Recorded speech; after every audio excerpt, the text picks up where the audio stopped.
نحمده ونستعينه ونستغفره ونعوذ بالله من شرور أنفسنا ومن سيئات أعمالنا من يهده الله فلا مضل له ومن يضلل فلا هادي له ونشهد أن لا إله إلا الله وحده لا شريك له ونشهد أن محمدا عبده ورسوله أما بعد أعوذ بالله من الشيطان الرجيم بفضل بسم الله الرحمن الرحيم ربنا لا تجعلنا مع القوم الظالمين صدق الله العليم.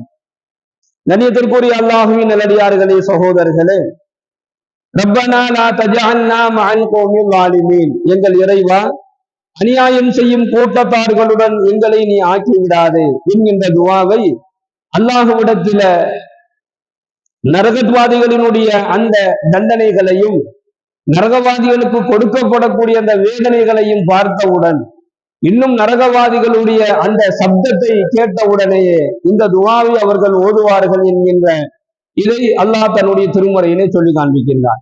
எல்லாமல்ல இறைவன் நல்லவர்களோடும் முத்தகீன்களோடும் நம் அனைவரையும் சேர்த்து வைப்பானாக.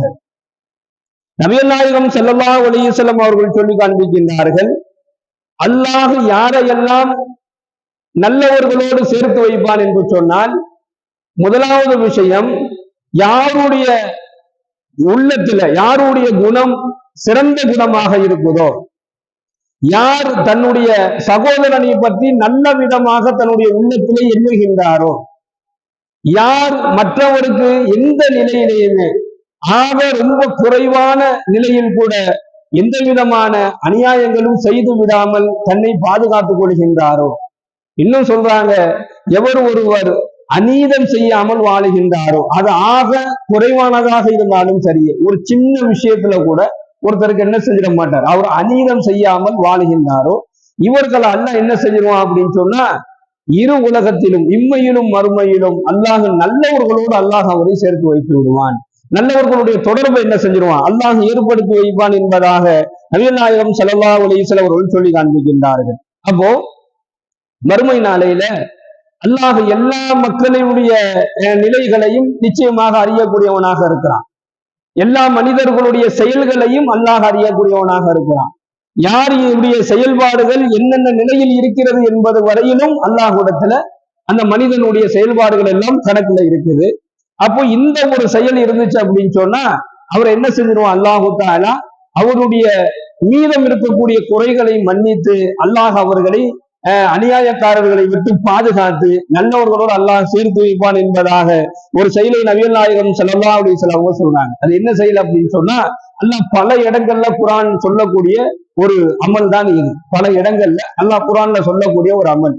இத பத்தி எங்கெல்லாம் அல்லாஹ் சொல்றானோ அங்கெல்லாம் தொழுகையை பற்றி அல்லாஹ் சொல்லுவான். தொழுகையையும் இப்போ அந்த ஸல்லல்லாஹு அலைஹி வஸல்லம் சொல்லக்கூடிய இந்த செயலையும் அல்லாஹ் சேர்த்தே தான் சொல்லுவான். இதை தனியாவே அல்லாஹ் சொன்னதில்லை, தொழுகையோடு சேர்த்து தான் சொல்லுவான்.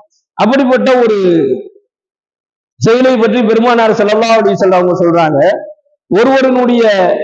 ஒருவர் சம்பாதிக்கக்கூடிய அந்த பொருளாதாரம், ஒருவர் சம்பாதிக்கக்கூடிய அந்த செல்வம் இருக்குது, அந்த பொருளாதாரத்துல அந்த செல்வத்துல ஜகாத்தை தவிர வேற எந்த கடமையும் அவருக்கு இல்லை என்பதாக நாயகம் ஸல்லல்லாஹு அலைஹி வஸல்லம் சொல்றாங்க. ஜகாத்தை தவிர, உங்களுடைய செல்வத்தில் ஜகாத்தை தவிர வேற எந்த கடமையும் இல்லை என்பதாக சொல்றாங்க. அப்ப ஜகாத்துல பொருளாதாரத்துல என்ன கடமை அப்படின்னு சொல்லி பார்த்தா அது ஜகாத்து தான். யாருக்கு அல்லாஹ் தஆலா அவருடைய வாழ்வாதாரத்துல பொருளாதாரத்துல நிரப்பமான முறையில அவருக்கு அல்லாஹ் பொருளாதாரத்துல அபிவிருத்தியா கொடுத்திருந்தான் அப்படின்னு சொன்னா, அந்த பொருளாதாரத்தினுடைய முதல் முக்கியமான கடமையே ஜகாத்து தான், அவர் கொடுக்கக்கூடிய ஜகாத்து தான். இல்ல எனக்கு பணம் நிறைய இருக்குது, என்கிட்ட யாராவது உதவின்னு கேட்டு வந்தாங்க அப்படின்னு சொன்னா நான் என்ன செஞ்சிருவேன், அவருக்கு நிறைய சதகா கொடுத்துருவேன், 10 பேருக்கு சாப்பாடு வாங்கி கொடுப்பேன், சிரமம்னு வரக்கூடியவர்களுக்கு உணவு வாங்கி கொடுப்பேன் அப்படிங்கிறதோட நிறுத்தக்கூடாது. அதெல்லாம் கடமை அல்ல. அதெல்லாம் அதை பற்றி ஸல்லல்லாஹு அலைஹி வஸல்லம் சொல்லும் பொழுது அதெல்லாம் உபரியான செயல்கள் என்பதாக சொல்றாங்க. ஜகாத் அப்படின்னு சொன்னா வருடத்துல ஒரு முறை, அது ரமலானுடைய மாதம் என்பதாக மக்களுக்கு மத்தியில ஒரு கணக்கு இருக்குங்கிறதுக்காக வேண்டி என்ன செஞ்சாங்க, ரமலானுடைய மாதத்தை நீங்க கணக்கு வச்சுக்கங்க என்பதாக சொல்றாங்க. இரண்டாவது, ரமலானுடைய மாதத்துல எந்த அமல்கள் செஞ்சாலும் அதுல இரட்டிப்பான நன்மை வழங்கப்படுது. அதனால வருடத்துல ஒரு முறை ஜக்காத்துல நீங்க என்ன செய்ய, ஜக்காத்தை ரமலானுடைய மாதத்துல கணக்கு பண்ணி நீங்க கொடுங்க என்பதாக சொல்லப்படுது. ஆனா வருடத்தில் ஒரு முறையாவது நம்முடைய பொருளாதாரம் என்ன, நம்முடைய வருமானம் என்ன, நம்மள்ட்ட எவ்வளவு பணம் இருக்குது, ஒரு வருடத்தினுடைய அந்த வருமானத்தினுடைய அந்த கணக்கீடுகள் என்ன, அந்த கணக்கீடுகள்ல நம்முடைய செலவினங்கள் போக நமக்கு என்ன மிஞ்சி இருக்குது என்பதை கணக்கு பார்த்து அந்த ஜகாத் என்று சொல்லக்கூடிய ஏழைகளுக்கு உண்டான அந்த வரி, இது ஏழைகளுடைய வரி என்பதாக தான் செலவாளி செலவு சொல்றாங்க. ஜகாத் என்பது ஏழைகளுக்கு உண்டான வரி. எவ்வளவு நம்ம கொடுக்கணும் என்பதை சரியான முறையில் அறிந்து ஒருத்தர் அந்த ஜகாத்தை நிறைவேற்றிட்டார் அப்படின்னு சொன்னா அவருடைய பொருளாதாரத்துல அவருடைய செல்வத்தினுடைய கடமைகளை அவர் நிறைவேற்றிட்டாரு. யார் தன்னுடைய பொருளாதாரத்துல இருந்து இந்த ஏழைகளுக்கு உண்டான இந்த வரியை, இந்த ஜக்காத்தை சரியான முறையில நிறைவேற்றி விட்டாரோ எல்லாம் வல்ல இறைவன் அவருக்கு மிக நிச்சயமாக அவருடைய பொருளாதாரத்தின் மூலமாக அவர் கொடுக்கக்கூடிய அந்த ஜக்காத் என்று சொல்லக்கூடிய அந்த நன்மையின் மூலமாக பெரும் கொண்ட வசதி வாய்ப்பை அல்லாஹு தஆலா அவருக்கு வழங்குவான். ஜக்காத் கொடுக்கறதுனால பொருளாதாரத்துல எந்த நிலையில செஞ்சிடாது, குறை ஏற்பட்டுறாது. ஜக்காத் கொடுப்பதன் மூலமாக குறைதான் ஏற்படும். ஆனா ஸல்லல்லாஹு அலைஹி வஸல்லம் சொல்றாங்க, நீங்க ஜக்காத் கொடுப்பதன் மூலமாக, நீங்க சதக்காக்கள் கொடுப்பதன் மூலமாக, நீங்கள் சதக்கத்துல் ஜாரியா போன்ற இந்த பெரும் கொண்ட இந்த அமல்கள் செய்வதன் மூலமாக, இதற்காக நீங்க கொடுப்பதன் மூலமாக உங்களுடைய பொருளாதாரத்துல எந்த நிலையிலும் அல்லாஹ் குறை ஏற்படுத்த மாட்டான். இன்னும் மேலும் மேலும் உயர்வையும் வசதி வாய்ப்பையும் தான் அல்லாஹ் வழங்குவான் என்பதாக ஸல்லல்லாஹு அலைஹி வஸல்லம் சொல்றாங்க. குறையில்லாதவராக அல்லாஹ் அவரை நாளை வறுமை நாளில் ஆக்கி வைப்பான். யார் குறையில்லாமல் அல்லாஹுவை சந்திக்கிறாரோ அவரை அல்லாஹு தஆலா நல்லவர்களுடன் சேர்த்து வைப்பான் என்பதாக இந்த ஹதீஸின் வாயிலாக நபிகள் நாயகம் ஸல்லல்லாஹு அலைஹி வஸல்லம் சொல்லி காண்பிக்கின்றார்கள். அப்ப கண்ணியமிக்க சகோதரர்களே, இந்த ஜக்காத் என்பது அல்லாஹ் நமக்கு என்ன கொடுத்திருக்காங்கிறது நமக்கு தெரியும்.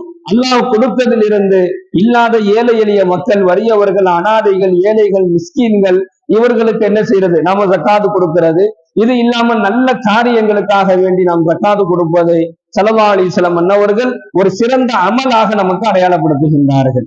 இரண்டாவது, அல்லாஹ் தன்னுடைய திருமறையிலே சொல்லி காண்பிக்கின்றான், இந்த மனிதர்களுக்கு நான் என்ன செஞ்சிட மாட்டேன், ஒருபோதும் அவருடைய சக்திக்கு மீறிய சிரமத்தை நான் கொடுக்க மாட்டேன் அப்படின்னு அல்லாஹ் ஒரு மனிதரை சொல்றான். இந்த மனிதருக்கு அவருடைய சக்திக்கு மீறிய சிரமத்தை கொடுக்க மாட்டேன். அப்ப என்ன அர்த்தம்னா, சிரமம் என்பது, கஷ்டம் என்பது, சோதனை என்பது எல்லா மனிதனுக்கும் நிச்சயமாக உண்டு. சிரமமே இல்லாம, சோதனையே இல்லாம, கஷ்டமே இல்லாம யாருமே இந்த உலகத்துல வாழ்ந்துட முடியும். எல்லாத்துக்குமே அல்லாஹ் கொடுப்பான். இதுல அல்லாஹ் யாருக்கு அல்லாஹ் அவருடைய தகுதிக்கு மீறி கொடுக்க மாட்டான் அப்படின்னு சொன்னா, அவருடைய சக்திக்கு மீறி அல்லாஹ் யாருக்கு கொடுக்க மாட்டான் அப்படின்னு சொன்னா, அல்லாஹ் அவரை பற்றி அடையாளம் சொல்லும் பொழுது, வல்லதீன ஆமனு அமிலு சாலிஹாத்தி லா நுகல்லிஃபு நஃப்ஸன் இல்லா உஸாஹா உலாயிகா அஸ்ஹாபுல் ஜன்னah. எவர் நம்பிக்கை கொண்டு, முதல்ல என்ன நம்பணும் அல்லாஹ் சொல்றான், முதல்ல என்னைய நம்பணும், என் மேல உறுதியான நம்பிக்கை இருக்கணும். என்னைய தொழுகிறாருன்னா அதுல உறுதியான நம்பிக்கை இருக்கணும். அதைத்தான் அல்லாஹ் பாக்குறான். ஒரு அடியான் தொழுகும் பொழுது அந்த தொழுகையை அல்லாஹ் பாக்குறது இல்ல, அந்த தொழுகையை அவன் எந்த நம்பிக்கையில தொழுகிறாங்கிறத அல்லாஹ் பாக்குறான். அதே மாதிரி நான் ஒருத்தர் தர்மம் செஞ்சாலும் அந்த தர்மத்தை அல்லாஹ் பாக்குறது இல்ல, கொடுக்குறது 10 ரூபாவோ 10,000 ரூபாங்கிறத அல்லாஹ் பார்க்க மாட்டான். அந்த தர்மத்துல அவருக்கு என்ன நம்பிக்கை, இறை நம்பிக்கை இருக்கா அப்படிங்கிறதான் அல்லாஹ் பார்ப்பான். ஒருத்தர் குர்ஆன் ஓதுறாரு, குர்ஆன் ஓதுவது அவர் தப்பா ஓதுறாரு அல்லது சரியா ஓதுறாரு, வேகமா ஓதுறாரு, ரொம்ப குறைவா ஓதுறாருலாம் பார்க்க மாட்டான். ஓதக்கூடிய அதுல அவர்கிட்ட நம்பிக்கை என்ன இருக்குது அப்படிங்கிறதா அல்லாஹ் பார்க்க. இப்ப எந்த நல்ல காரியங்களை செய்தாலும் அல்லாஹ் விரும்புறது என்ன அப்படின்னு சொன்னா, வல்லதீன ஆமனு, ஏன் மேல அவருக்கு நம்பிக்கை இருக்கும். நம்பிக்கையோடு செய்யக்கூடிய ஒவ்வொரு நல்ல செயல்களும், வல்லதீன ஆமனு அமிலு சாலிஹாத்தி, எவரு ஒருவர் நம்பிக்கையோடு என் மீது நம்பிக்கையோடு நல்ல செயல்கள் செய்கின்றார்களோ அவருக்கு நான் என்ன செஞ்சிட மாட்டேன், அமிலு சாலிஹாத்தி, நல்ல செயல்கள் செய்கிறாரோ, லா நுகல்லிஃபு நஃப்ஸன் இல்லா உஸாஹா, அவருடைய சக்தியின் அளவுக்கே அன்றி நாம் சிரமத்தை அவருக்கு கொடுப்பதில்லை என்பதாக அல்லாஹ் சொல்றான். அப்ப அந்த மனிதனை நான் சோதிப்பேங்கிறாங்க.